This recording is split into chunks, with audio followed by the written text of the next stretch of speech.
Good morning, students. Welcome to science class. How are you? I hope you all are healthy and safe at home. Today we will start our next chapter, that is lesson 11, transportation in animals and plants. Student, बहुत ही interesting chapter है ये।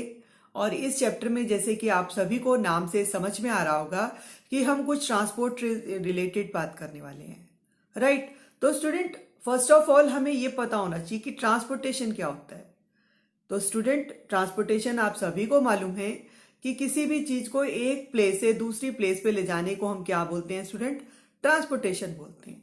अब सवाल ये उठता है कि animals और प्लांट्स में किस तरह की ट्रांसपोर्टेशन की बात हो रही है इस चैप्टर में। तो स्टूडेंट, हमारी बॉडी में किस तरह डिफरेंट टाइप के सब्सटेंसेस जो है एक प्लेस से दूसरे प्लेस पे कैसे मूव करते हैं, तो वो हम इस चैप्टर में स्टडी करेंगे। चलिए आगे बढ़ते हैं इस चैप्टर में पढ़ने के लिए। इस चैप्टर में हम पढ़ेंगे सर्कुलेशन के बारे में, सर्कुलेटरी सिस्टम के बारे में, ब्लड कंपोनेंट के बारे में, और बहुत सारी ब्लड वेसल्स जो इस ट्रांसपोर्टेशन में इन्वॉल्व होती हैं उसके बारे में पढ़ेंगे। हार्ट का फंक्शन पढ़ेंगे और हार्ट के स्ट्रक्चर के बारे में भी पढ़ेंगे स्टूडेंट। और नेक्स्ट वीडियो में हम एक्सक्रीटरी सिस्टम के बारे में पढ़ेंगे। आज हम पढ़ेंगे सर्कुलेटरी सिस्टम के बारे में, राइट? तो स्टूडेंट, सबसे पहले हम सभी को मालूम है कि किसी भी लिविंग बीइंग को सरवाइव करने के लिए जरूरत होती है फूड, वाटर और ऑक्सीजन की। अब जो फूड हम लेते हैं वो पहले डाइजेस्ट होता है और फिर हमारी सेल्स तक जाता है।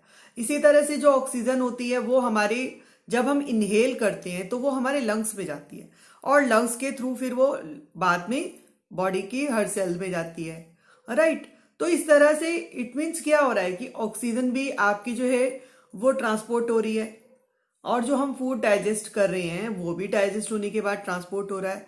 तो किस तरह से ये सब चल रहा है, राइट? हाँ, किस तरह से ये सब वर्क हो रहा है, किस तरह ये सर्कुलेट हो रहा है, वो हम इस चैप्टर में पढ़ेंगे, राइट?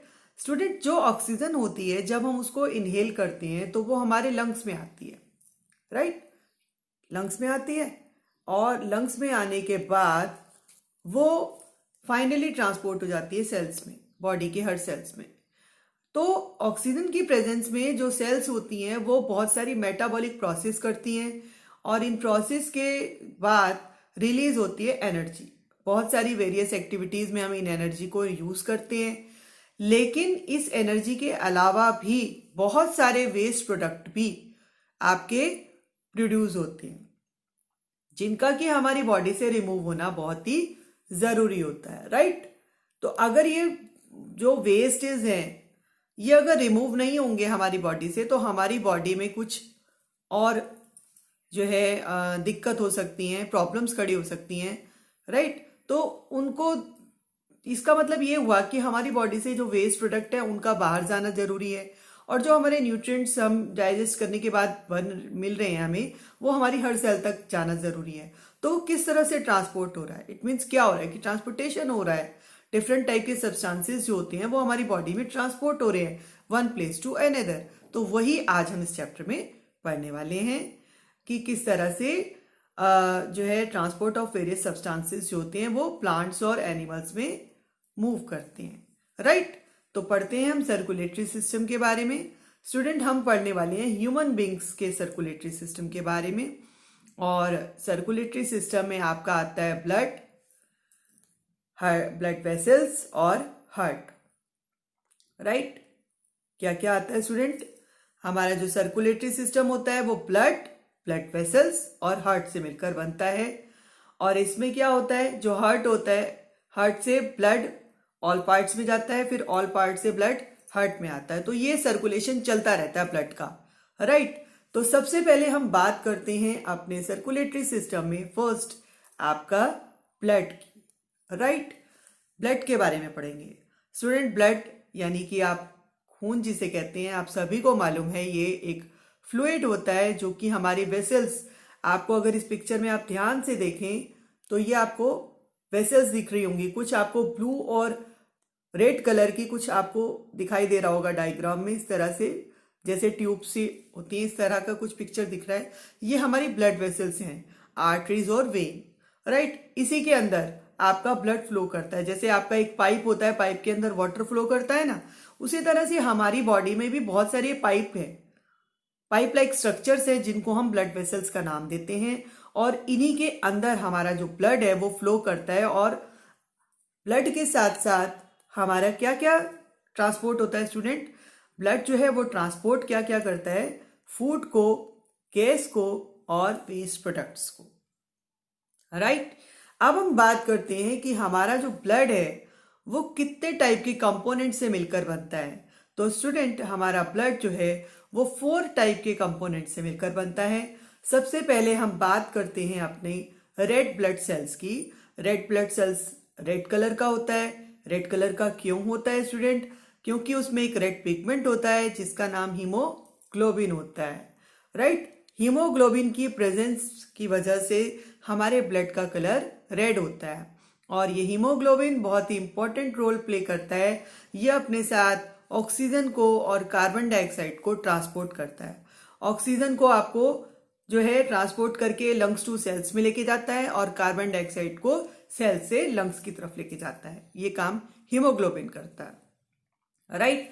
अब हम अपना सेकंड बात करते हैं आपकी व्हाइट ब्लड सेल्स की। व्हाइट ब्लड सेल्स क्या होती है स्टूडेंट? ये जो है हमारी बॉडी में जो है फाइट करती हैं। जैसे एक सिपाही, एक सोल्जर फाइट करता है ना, उसी तरह से ये हमारी बॉडी में आने वाले जर्म्स और बैक्टीरिया से फाइट करती है और हमारी बॉडी को जो है बहुत सारी डिसीजेज से बचाती है, प्रोटेक्ट करती है, राइट। इसके बाद आता है प्लेटलेट्स। प्लेटलेट्स भी एक अनदर टाइप की सेल्स होती हैं ब्लड में, और इनका काम क्या होता है? ब्लड को क्लॉट करना है। आपको मालूम होगा कि जब भी कभी आपको चोट लग जाती है तो आपका क्या होता है? थोड़ी देर के बाद ब्लड वहां पर अपने आप क्लॉट कर जाता है। तो वो किसकी वजह से स्टूडेंट करता है? प्लेटलेट की वजह से करता है, राइट। अब हम बात करते हैं प्लाज्मा की। प्लाज्मा क्या होता है स्टूडेंट? प्लाज्मा जो होता है ये फ्लूइड कंपोनेंट होता है ब्लड में, और इसी के अंदर हमारी जितनी भी ब्लड सेल्स होती हैं, जैसे कि आपका आरबीसी, डब्ल्यूबीसी, प्लेटलेट्स, ये सारी इसके अंदर स्कैटर्ड रहती हैं, राइट। अब हम बात करें अपना नेक्स्ट सर्कुलेटरी सिस्टम का second point, that is blood vessels. Student, हमारा जो सर्कुलेटरी सिस्टम होता है ह्यूमन बींग्स का, उसमें 3 टाइप्स की ब्लड वेसल्स होती हैं, जो कि मैंने अभी आपको दिखाई थी कि पाइप लाइक स्ट्रक्चर्स दिखाई देती हैं आपको पूरी बॉडी में। अभी पिक्चर में आपने देखा था, आर्टरीज और वेन बोलते हैं इनको, राइट। तो फर्स्ट हम बात करें अपनी आर्टरीज की। आर्टरीज क्या होती है student? Arteries carry oxygen rich blood from heart to all parts of body. यानी जो आर्टरीज होती हैं उसमें ऑक्सीजन रिच ब्लड कैरी होता है और वो हार्ट से ऑल पार्ट्स की तरफ चलता है, राइट। आर्टरीज जो होती हैं इसमें ब्लड का फ्लो बहुत ही तेज होता है। इसी की वजह से जो आर्टरीज की वॉल्स होती हैं वो बहुत ही मोटी होती हैं और इलास्टिसिटी उसके अंदर होती है। सिर्फ एक एक्सेप्शन होता है स्टूडेंट इसमें, आर्टरीज में। वो क्या एक्सेप्शन होता है कि जितनी भी आर्टरीज होती हैं वो ऑक्सीजन रिच ब्लड को लेके जाती हैं, लेकिन जो पल्मोनरी आर्टरी होती है वो ऑक्सीजन डेफिशिएंट और कार्बन डाइऑक्साइड रिच ब्लड को लेके जाती है हार्ट से लंग की तरफ, राइट। कहाँ लेके जाती है? हार्ट से लंग की तरफ। कैसा ब्लड लेके जाती है student? Carbon dioxide rich blood. अब हम बात करते हैं वेन की। वेन्स क्या होती है स्टूडेंट? वेन्स जो होती हैं वो आपकी कैरी करती हैं कार्बन डाइऑक्साइड रिच ब्लड। कहाँ पर लेकर जाती हैं? ऑल पार्ट से हार्ट की तरफ। देखिए, आर्टरीज जो होती है वो हार्ट से ऑल पार्ट्स की तरफ लेके जा रही हैं ब्लड को, और वेन्स कहाँ लेके जा रही हैं? ऑल पार्ट से हार्ट की तरफ लेके आ रही हैं। और जो वेन्स होती हैं इनमें बहुत सारे वॉल्व होते हैं ताकि जो ब्लड का फ्लो है वो सिर्फ हार्ट की तरफ ही जाए, वो पैक ना करे, सिर्फ हार्ट की तरफ जाए वो ब्लड, राइट। और जो वेन्स की वॉल होती है कंपैरेटिवली आर्टरीज के, वो थिन होती हैं। अब इसमें भी एक एक्सेप्शन होता है स्टूडेंट। क्या एक्सेप्शन होता है स्टूडेंट? जिस तरह से हमने पल्मोनरी आर्टरी की बात करी थी उसी तरह से पल्मोनरी वेन भी होती है स्टूडेंट। और ये पल्मोनरी वेन क्या करती है? ये ऑक्सीजन रिच ब्लड और कार्बन डाइऑक्साइड डेफिशिएंट ब्लड को लेके जाती है, यानी कि जिसमें ऑक्सीजन ज्यादा है और कार्बन डाइऑक्साइड कम है, उस ब्लड को लेके जाती है। कहाँ तक लेके जाती है? लंग से हार्ट की तरफ लेके जाती है, राइट। ऑक्सीजन रिच ब्लड को कहाँ लेके जा रही है? लंग्स टू हार्ट की तरफ। अब हम बात करते हैं हमारी नेक्स्ट ब्लड वेसल्स की, दैट इज कैपिलरीज। स्टूडेंट, ये जो पिक्चर आपको दिखाई दे रही है ये कैपिलरीज की है। इसमें आप ध्यान से देखें, बीच में आपकी जो दिखाई दे रहा है आपको नेटवर्क, ये आपकी इधर वाली साइड रेड वाली आर्टरीज हैं, ब्लू वाली आपकी वेन्स हैं, और ये बीच में जो आपको एक जाल दिखाई दे रहा है ये आपकी कैपिलरीज होती हैं। और कैपिलरीज जो होती हैं ये आपकी टिश्यू सेल्स के साथ कनेक्टेड रहती हैं। स्टूडेंट, जो कैपिलरीज होती हैं ये बहुत ही थिन होती हैं, बहुत ही थिन वॉल से कंसिस्ट होती हैं, और ये क्या करती हैं, एक नेटवर्क बना के रखती हैं आर्टरीज और वेन के बीच में। और साथ ही साथ कैपिलरीज के थ्रू क्या होता है, देखिए आप ध्यान से, यहाँ पर टिश्यू सेल्स भी आपको दिखाई दे रही हैं स्टूडेंट। तो यहाँ पर कैपिलरीज और टिश्यू सेल्स के बीच में डिफरेंट टाइप के सब्सटेंसेस जो होती हैं वो एक्सचेंज होती हैं, राइट। तो कैपिलरीज का काम क्या हुआ, आपका ये ज्वाइन करती हैं आर्टरीज और वेन को, और यहाँ पर डिफरेंट टाइप के सब्सटेंसेस जो होती हैं वो एक्सचेंज होती हैं, राइट। अब हम बात करें हमारा बहुत ही इंपॉर्टेंट ऑर्गन जो कि सर्कुलेटरी सिस्टम से एसोसिएट रहता है, that is circulate heart, right, जो एसोसिएट रहता है आपकी सर्कुलेटरी सिस्टम से। स्टूडेंट, हार्ट कहाँ होता है, it is situated in chest cavity with its lower tip slightly tilted toward the left.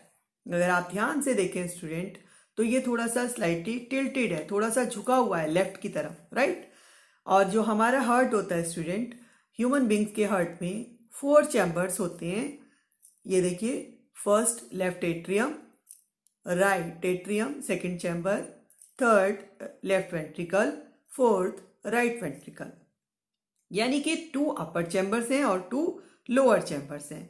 Upper chambers को हम एट्रिया बोलते हैं, लोअर चैम्बर्स को हम वेंट्रिकल बोलते हैं। Left atrium, right atrium, left ventricle, right ventricle. अगर आपसे पूछा जाए कि ह्यूमन बींग्स के हार्ट में कितने चैम्बर होते हैं स्टूडेंट, तो आपका जवाब क्या होगा, 4 चैम्बर्स होते हैं, राइट। और जो आपका, आप ध्यान से देखें स्टूडेंट, तो इसमें एक बीच में आपको इस तरह से सेप्टम दिखाई दे रहा है, सेप्टम एक दरार टाइप, एक पार्टीशन दिखाई दे रहा है। इसकी सेप्टम की हेल्प से ये जो आपके दोनों पार्ट हैं, आपके लेफ्ट और राइट, ये एक दूसरे से अलग रहते हैं, राइट। अब आता है क्वेश्चन कि हमारा जो ह्यूमन बॉडी है उसमें ब्लड का सर्कुलेशन किस तरह से होता है, तो वो अब हम पढ़ेंगे स्टूडेंट। आप ध्यान से देखें स्टूडेंट इस डायग्राम को, तो आप देखेंगे कि इसमें जो आपको पल्मोनरी वेन दिखाई दे रही है, ठीक है। तो ये पल्मोनरी वेन जो होती है ये क्या करती है स्टूडेंट, ये आपकी ऑक्सीजन रिच ब्लड को लंग्स से एट्रियम की तरफ लेके आती है, राइट। ये आप ध्यान से देखें, आप, ये आपको पल्मोनरी वेन दिखाई दे रही है, और ये लंग्स से आपके हार्ट के लेफ्ट एट्रियम में जो है ब्लड को लेकर आती है। स्टूडेंट, ये जो रेड वाला आपको दिखाई दे रहा है पोर्शन, ये आपका ऑक्सीजन रिच ब्लड है, और जो ब्लू वाला है वो कार्बन डाइऑक्साइड रिच ब्लड है। तो ब्लड जो है फर्स्ट ऑफ ऑल कहाँ से आया, लंग्स से हार्ट में लेफ्ट एट्रियम की तरफ आता है। लेफ्ट एट्रियम से आपका फिर ये लेफ्ट वेंट्रिकल में चला जाता है। लेफ्ट वेंट्रिकल से ये आपका देखेंगे ऊपर की तरफ जा रहा है, दैट इज एओर्टा। एओर्टा जो है ये आगे जो होता है, एओर्टा आपको दिखाई दे रहा होगा ऊपर की तरफ, यहां पर ब्लड आ जाता है। और एओर्टा आगे फिर डिफरेंट बहुत सारी जो है आर्टरीज में डिवाइडेड रहता है, और फिर ये आर्टरीज जो होती हैं आगे कैपिलरीज से कनेक्ट रहती हैं, और वहीं पर कैपिलरीज और टिश्यू सेल्स के बीच में डिफरेंट टाइप की आपकी गैसेस, जैसे ऑक्सीजन हो गई है ना, कार्बन डाइऑक्साइड, इन सभी का एक्सचेंज जो होता है वो कैपिलरीज के थ्रू होता है, ठीक है। The blood from the arteries goes to the capillaries where nutrients, oxygen and waste material are exchanged between capillaries and tissue cells, right। तो आपको यहां तक समझ में आया। अब हम बात करते हैं, अभी तक तो हमने ऑक्सीजन रिच ब्लड की बात करी कि वो किस तरह से लंग से हार्ट में आया, और हार्ट से फिर वो किस तरह से कैपिलरीज में गया, वहां एक्सचेंज हुआ, और फिर वहां वो ऑल पार्ट्स में चला जाता है ब्लड। अब हम बात करते हैं वेना केवा। वेना केवा भी एक वेन होती है जो कि क्या करती है, कार्बन डाइऑक्साइड रिच ब्लड को लेके आती है होल बॉडी से राइट एट्रियम की तरफ। चलिए फिर हम अपनी डायग्राम की तरफ चलते हैं। यहाँ पर हम ध्यान से देखें, आप, ये आपको दिखाई दे रहा होगा superior vena cava. Vena cava जो है वो आपका होल पार्ट से ब्लड को लेकर आ रही है। कैसा ब्लड लेके आ रही है student, carbon dioxide rich blood लेकर आ रही है। कहाँ लेकर आ रही है स्टूडेंट, लेफ्ट एट्रियम की तरफ लेके आ रही है। लेफ्ट एट्रियम से ब्लड कहाँ चला, लेफ्ट राइट एट्रियम की तरफ लेके आ रही है। राइट एट्रियम से ब्लड कहाँ जा रहा है? राइट वेंट्रिकल में जा रहा है। स्टूडेंट ध्यान से सुने, सुपीरियर वेना केवा जो है कार्बन डाइऑक्साइड रिच ब्लड को लेकर आई, राइट एट्रियम में लेकर आई, फिर राइट वेंट्रिकल में गई, और फिर राइट वेंट्रिकल से ये ब्लड कहाँ चला गया स्टूडेंट? आपका पल्मोनरी आर्टरी में, राइट। तो इस तरह से ब्लड जो है फिर आपका पल्मोनरी आर्टरीज में से होता हुआ कहाँ जाएगा स्टूडेंट? ये आपका फाइनली जो है blood go to right ventricle and finally carbon dioxide rich blood pump to the lungs through pulmonary arteries, यानी आर्टरीज के थ्रू अब ये जो ब्लड है कार्बन डाइऑक्साइड रिच ब्लड ये लंग्स में चला गया। ठीक है, आप हमेशा स्टूडेंट जो हार्ट होता है वो always contain oxygen rich blood in its left side and carbon dioxide rich blood in right side, right. जो मैंने अभी आपको ब्लू और रेड कलर में दिखाया था कि जो रेड वाला है वो आपका ऑक्सीजन रिच ब्लड है और जो ब्लू वाला पार्ट है आपका वो कार्बन डाइऑक्साइड रिच ब्लड है। Carbon dioxide rich blood right side में रहता है और आपका ऑक्सीजन रिच ब्लड हमेशा लेफ्ट साइड में रहता है, राइट। तो इस तरह से हार्ट में जो है ब्लड का सर्कुलेशन होता है, राइट। अब ये हार्ट का वर्क कैसे होता है स्टूडेंट? जो हार्ट होता है वो ब्लड को पंप करता है बॉडी में, यानी हार्ट जो है पंपिंग के थ्रू हमारा जो ब्लड है वो उसको बॉडी के और पार्ट्स में सप्लाई करता है, right. To perform pumping action it contract and release continuously. हमारे जो हार्ट होता है उसमें बार बार वो इस तरह की करता है, कॉन्ट्रैक्शन रिलैक्सेशन, कॉन्ट्रैक्शन रिलैक्सेशन। तो ये जो है ये कंटिन्यूसली हमारा हार्ट इस तरह से चलता रहता है, कॉन्ट्रैक्शन करता है रिलैक्सेशन करता है। और जो एक कॉन्ट्रैक्शन और रिलैक्सेशन होता है ये हार्ट बीट होता है, यानी एक बार कॉन्ट्रैक्ट और रिलैक्सेशन करना ये हमारी एक हार्ट बीट है। और ये जो हार्ट बीट है इसको हम कैसे सुन सकते हैं स्टूडेंट? स्टेथोस्कोप से। आपने देखा होगा डॉक्टर्स को बहुत बार वो हमारे चेस्ट में लगाते हैं, है ना। तो वो क्या देखने के लिए? हमारी हार्ट बीट को देखने के लिए, हमारी हार्ट बीट को सुनने के लिए वो आपका जो है लगाते हैं स्टेथोस्कोप को। स्टेथोस्कोप क्या होता है स्टूडेंट? स्टेथोस्कोप एक ऐसा डिवाइस होता है जो कि हार्ट बीट की साउंड को एम्पलीफाई करता है। और ये कैसे बनता है स्टूडेंट? इसमें आप ध्यान से देखें, ये आपका एक चेस्ट पीस है, ये दो ईयर पीस है और ये एक ट्यूब के साथ कनेक्ट होकर ये बना हुआ है स्टेथोस्कोप, राइट। अब हम बात करते हैं कि जो ब्लड है वो जब हमारा हार्ट से आर्टरीज में पंपिंग के थ्रू जाता है तो क्या होता है? उस समय एक हमारी जो आर्टरीज में जब ब्लड जाता है तो एक थ्रॉबिंग होती है। थ्रॉबिंग का मतलब हो गया जैसे धड़कना। कभी अगर आपने अपने रिस्ट पर आप जो है अपनी फिंगर्स को थोड़ी देर के लिए रखे तो आपको कुछ ऐसा महसूस होगा कि कुछ इस तरह से धड़क रहा है कोई चीज, है ना। तो वो थ्रॉबिंग होती है, वो आर्टरीज में होती है हमारी। और ये थ्रॉबिंग को हम क्या बोलते हैं स्टूडेंट? पल्स कहते हैं, राइट।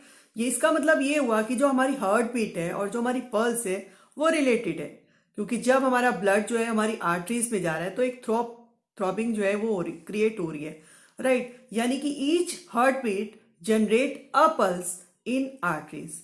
एक हार्ट बीट जो है एक पल्स को जनरेट करती है, राइट। और जो number of times are heart beat in a minute is called rate of heart beat. आपका एक मिनट में हमारा हार्ट कितनी बार बीट कर रहा है, हार्ट बीट कितनी बार हो रहा है या कितनी बार धड़क रहा है एक मिनट में हमारा हार्ट, वो हमारा रेट ऑफ हार्ट बीट होता है, राइट। ये आपका रेट ऑफ हार्ट बीट होता है। और रेस्टिंग पर्सन जो होता है उसका जो ये रेट होता है वो 1 मिनट में 72 to 80 होता है, यानी कि 72 to 80 टाइम्स हमारा जो हार्ट है वो 1 मिनट में हार्ट बीट होती है। एक मिनट में 72 से 80 टाइम्स धड़कता है वो, राइट। और जैसे ही हम साइकिलिंग या रनिंग या कुछ और एक्सरसाइज करेंगे तो ये रेट बढ़ जाता है। आपने देखा होगा कि कभी आप बहुत जोर से भागते हैं या कुछ ज्यादा ही कुछ काम कर लेते हैं, एक्सरसाइज कर लेते हैं, तो आपका जो दिल है बहुत जोर जोर से धड़कता है। तो वो क्या होता है, जो हमारा रेट बीट है हार्ट का वो बढ़ जाता है, राइट। अब हम इस एक्टिविटी के थ्रू जो है पल्स रेट, क्योंकि पल्स रेट और हार्ट बीट में दोनों में आपका कनेक्शन अभी हमने बताया रिलेशन होता है, तो इसमें हमने एक एक्टिविटी करी हुई है। इसमें हमने क्या किया है, place the middle and index finger of your right hand on your left wrist. आपकी लेफ्ट रिस्ट पे आप इस तरह से अपनी फिंगर्स को, मिडिल और इंडेक्स फिंगर को थोड़ी देर के लिए रख दीजिए और आपको कुछ थ्रॉबिंग मूवमेंट सी महसूस होगी, राइट। या थ्रॉबिंग मूवमेंट या जैसे आप पल्स कह सकते हैं इसको, वो आपको महसूस होगा। उसको आप क्या कर लें, आप काउंट करें 1 मिनट में वो कितनी बार हो रही है, राइट। तो आप देखेंगे कि हेल्दी पर्सन का जो आपका रेट होता है पल्स रेट वो 72 to 80 टाइम्स होता है, राइट। तो इस एक्टिविटी को आप 2-3 बार करके देखें तो आपको जो है ये रेट मालूम पड़ेगा। अब हम बात करते हैं कुछ आगे थोड़ी और सिंपल एनिमल्स जो होते हैं, जैसे कि आपका हाइड्रा है, स्पॉन्जेस हैं, उनमें हमारी तरह प्रॉपर सर्कुलेटरी सिस्टम नहीं होता। जैसे कि हमारा ब्लड है, ब्लड वेसल्स हैं या हार्ट है, पूरा एक सर्कुलेटरी सिस्टम है प्रॉपर, तो वो उनके अंदर नहीं होता है। जो वाटर होता है वो एंटर करता है हमारी नहीं, जो वाटर एंटर करता है इन एनिमल्स में वो कैविटी, बॉडी कैविटी के थ्रू एंटर करता है, और उसी वाटर में आपका न्यूट्रिएंट और फूड मटेरियल होते हैं, और इसी तरह से वो जो आपका एनिमल है वो वाटर के थ्रू ही एब्जॉर्ब कर लेता है, और यही वाटर के थ्रू जो है वेस्ट मटेरियल और कार्बन डाइऑक्साइड जो है उसकी बॉडी कैविटी से बाहर हो जाता है। तो इस तरह से उसमें वेस्ट प्रोडक्ट बाहर वाटर के थ्रू बॉडी कैविटी में जो है उसके अंदर आता है, और बॉडी कैविटी के थ्रू ही, वाटर के थ्रू ही बाहर चला जाता है, राइट। तो हमारी तरह कोई आपका प्रॉपर सर्कुलेटरी सिस्टम नहीं होता है स्टूडेंट। जो नेक्स्ट हम स्टूडेंट पढ़ेंगे एक्सक्रीशन इन एनिमल्स, और हम पढ़ेंगे क्या एक्सक्रीटरी सिस्टम के बारे में कि किस तरह से एक्सक्रीटरी सिस्टम बनता है, राइट। किन किन ऑर्गन से एक्सक्रीटरी सिस्टम हमारा बना होता है। उम्मीद करती हूँ कि आपको यहाँ तक चैप्टर बहुत अच्छे से समझ आया होगा। Thank you.